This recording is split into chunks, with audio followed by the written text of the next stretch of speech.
Start my testimony, I would like to express my deepest sympathies to the families of all that were lost in the Boulder, Colorado shooting yesterday, especially the family and co-workers of fellow officer Eric Talley, who died bravely trying to protect his community. Chief, if you could be a little closer perhaps so we could hear you a little bit. Thank you, sir.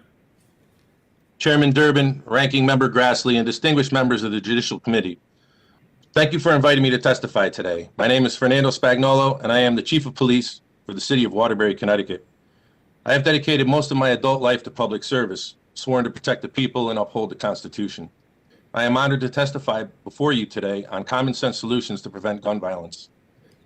When the national press talks about gun violence in Connecticut, it usually discusses the brutal and unspeakable murders at Sandy Hook High School in Newtown nearly 10 years ago.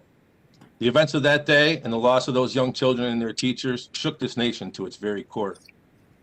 As Chief Administrator of one of the largest police departments in the state of Connecticut, the gun violence that I am most familiar with rarely makes national headlines, but it is just as consequential to the people that it affects.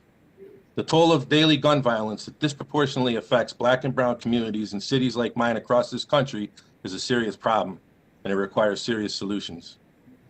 Following Sandy Hook, the people of Connecticut worked together to improve the state's existing laws and develop comprehensive strategies to reduce gun violence, including instituting universal background checks, a common sense policy supported by almost every American.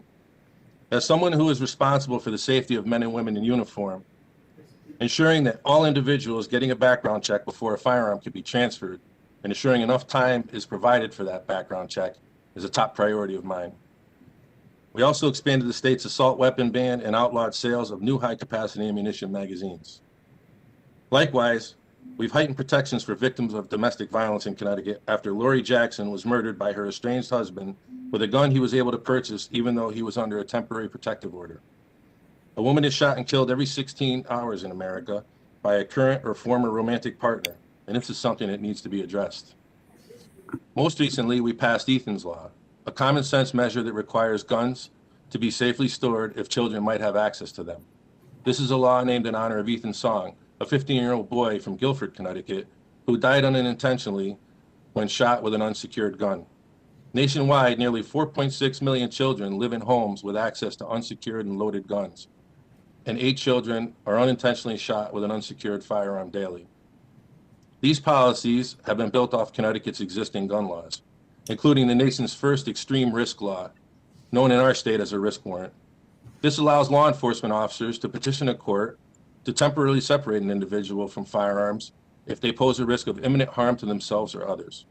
According to recent studies, for every 10 to 20 risk warrants that are issued in Connecticut, 1 suicide is prevented. In addition to these common sense laws, in Waterbury, we have invested in community solutions to prevent gun violence. We partner with local leaders, institutions, and nonprofits to help remove the root causes of violence in our community.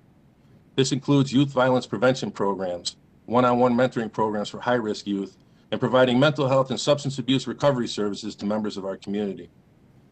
It also includes an annual gun buyback program, which gets about 100 firearms off the street each year. Additionally, to break the cycle of violence and reduce recidivism, we have post-incarceration violence prevention programs that facilitate services such as housing, healthcare, harm reduction, workforce training, education, and faith-based outreach. This is especially important as the majority of weapons offenses in Waterbury are being committed by individuals with prior weapons convictions. As recently released individuals are being reintegrated into society, often with their support networks in disarray, we must find ways to give them stake in their future and their communities to reduce recidivism and prevent further violence. The efforts to prevent gun violence in Connecticut have worked. In 2019, Waterbury experienced some of its lowest levels of gun violence in years. Statewide, since 2014, we have seen a 41% reduction in gun homicides and a 15% reduction in gun suicides. In the midst of COVID-19 and the huge surge in gun purchases nationwide, incidents of gun violence have skyrocketed in cities all over the country, and Waterbury is no exception to that. Despite the recent setbacks, Connecticut still has one of the lowest gun death rates in the nation. But Connecticut is not an island, and without federal action, we remain at the mercy of states with weak gun laws. Over 2/3 of the crime guns traced by law enforcement in Connecticut come from other states. and gun traffickers will continue to exploit weaknesses in the federal law. Unless we can stop the unchecked flow of guns into cities like mine, preventing cycles of violence will be almost impossible. Gun violence is not inevitable, and for the members of this body, you are in a position to enact sensible solutions that are in line with the Second Amendment. Preventing gun violence requires a comprehensive approach and a strong investment in our communities. I'm grateful for this opportunity, and I look forward to your questions. Thanks very much.